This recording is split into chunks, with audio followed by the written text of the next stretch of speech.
போய் யார்கிட்ட சொல்றாரு, ஆகாப் ராஜாட்ட போய் சொல்றாரு. அப்போ வந்துட்டு சொல்லிட்டு போயிடுறாரு.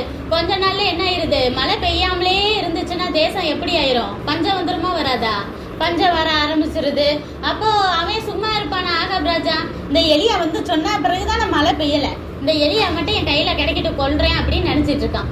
அப்போ தேவன் என்ன சொல்றாருன்னா எலியா கிட்ட சொல்றாரு, நீ போய் கேரித்து, சொல்லுங்க, கேரித்து அப்படிங்கிற ஒரு ரிவர்னா என்னது, ஆறுக்கு பக்கத்துல போய் நீ ஒளிஞ்சுக்கோன்னு சொல்றாரு.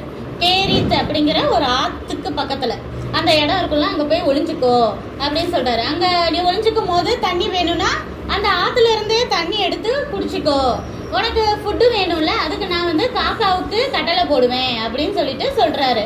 எங்கேயாவது காக்கா வந்து நமக்கு கொண்டு வந்து கொடுக்குமா, ஏதாவது ஃபுட்டு கொண்டு வந்து நம்ம கிட்ட இருந்து கையில இருக்கிறத பிடிங்கிட்டு வேணா போகும். ஆனா இங்க என்னது, தேவன் கட்டளை கொடுத்ததுனால அது என்ன செய்யுது, தேவன் கொடுக்குற ஃபுட்டு அங்க அவங்க வந்துட்டு சமைச்சு வச்சிருப்பாங்க. அதை தேவன் சொல்வாரு, இதை நீ எடுத்துட்டு போய் எரியாவிட்ட கொடு அப்படின்னு சொன்னோன்னே காகங்கள் அப்படின்னு போட்டிருக்கோம். அது என்னென்ன கொண்டு போகுமா, அப்பமும் இறைச்சியும். இறைச்சின்னா என்னது, நான்வெஜ்.